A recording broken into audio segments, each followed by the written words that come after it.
I, 40F, have been with my husband, 43 male, for 14 years, married for 12. Together, we have a 13-year-old daughter, and a 17-year-old daughter that I had from a previous relationship. Things are mostly great in our marriage and within the family. My husband became a stay-at-home dad when our daughter was almost 1 because the cost of daycare was basically taking up one of our entire paychecks. Over time, I became very successful in my field of work, and life became a lot easier, financially. 3 years ago, I was able to move us closer to his family, and we really like where we live. I adore his mother and younger sister, and always have. I have no family and was so grateful to have his. My career used to require me to travel fairly often. I am not very extroverted, so it was rare for me to go to dinners or spend any extra time with people outside of the required conferences. I also don't drink, and always decline going to the bar with others. I mostly enjoy seeing the cities I travel to and have convinced many clients to go to baseball games, rent a boat, or do walking tours, rather than partying at night. My location tracking has always been on, including sending notifications to my husband of my Lyft rides through the Lyft app. Every night, at a scheduled time, I would FaceTime with him and our 2 daughters. I never missed a call. Throughout our relationship, my husband has battled with depression. It hasn't seemed like anything too extreme. He's gone to therapy a few times. The first time, it was awful.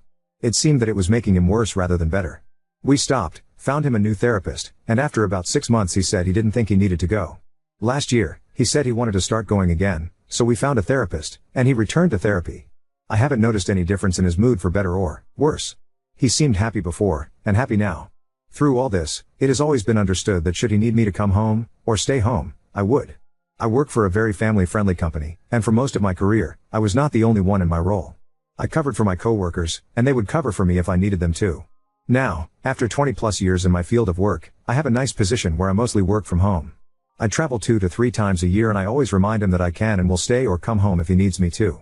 He's never asked me to, always promising me that he is fine. Around a year ago, I noticed he was trying to look at my phone. I offered to just hand it to him, unlocked, or give him the passcode right then and there. He said no, he was just being silly. On more than one occasion, I saw him looking at my laptop. I told him the PIN was the same as my debt card, he has the PIN for that, and it's the same for my phone. I wasn't sure exactly what he was trying to do, but I have nothing to hide. In October, I went on a 5-day work trip and stayed at an Airbnb with a female coworker of mine. She is the CEO of the company I work for. We've known each other since the start of our careers over 20 years ago. When we learned that we were going together, we figured out that an Airbnb would be cheaper than 2 hotel rooms. The Airbnb was owned by 4 men who use it as their residence when not traveling. I did laundry in the provided washer/dryer, and apparently, there were a pair of men's boxer briefs in the dryer that I didn't see. I was coming down with something and looking forward to coming home. With barely any energy, I just sort of threw my washed clothes in my luggage and left. It turns out I had the flu, and by the time I landed in my home city/state, I felt like absolute death.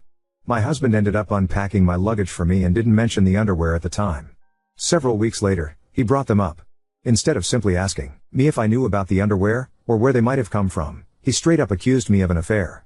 One that, apparently, I have been having for a while in his mind. His mother, sister, and first therapist from years ago had all made claims against me and my character that were shocking and hurtful. Some of those claims include, I am financially abusive, he does our budget. He has full control of our money.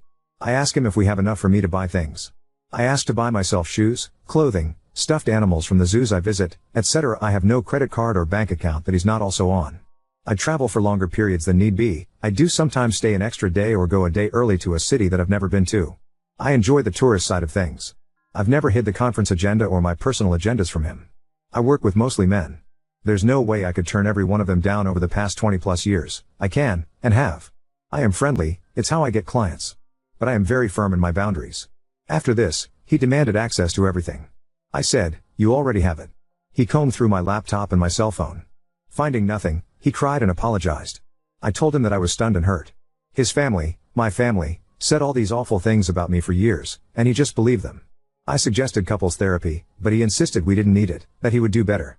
I didn't travel again until February of this year. I flew in for the day, and back out the next day. I was gone literally less than 24 hours. It wasn't long until he started looking at my phone again, watching me unlock it and seeing what the first screen that popped up was. He would ask me who certain people were in my texts, and I'd tell him, offer to let him read through them, and he'd decline. Just wondered who that was, he would say. In March, he sat next to me at our kitchen table and was reading through my team's chats. He started asking me everyone was. I told him, these are literally all my coworkers, it's teams. There are 12 of us, 10 of us are women. Last week, I received a text message from a man who was friends with my father, who passed in 2019 from cancer. My husband was by my phone at the time, and I was a room away. I could hear the vibration of my phone, and when I went in to check it, my husband is holding my phone. Mark sent you like 6 text messages, he tells me. I asked him to read them to me. Mark was asking me about something that belonged to my father. 4 of the 6 texts were photos of the object, and 2 were him asking me if I wanted it / saying he could meet me halfway. My husband put the phone down, and within 30 seconds was having a full-blown panic attack. Shaking, crying, the whole works. I sat with him while he calmed down, and then I said, I can't do this. You can't do this.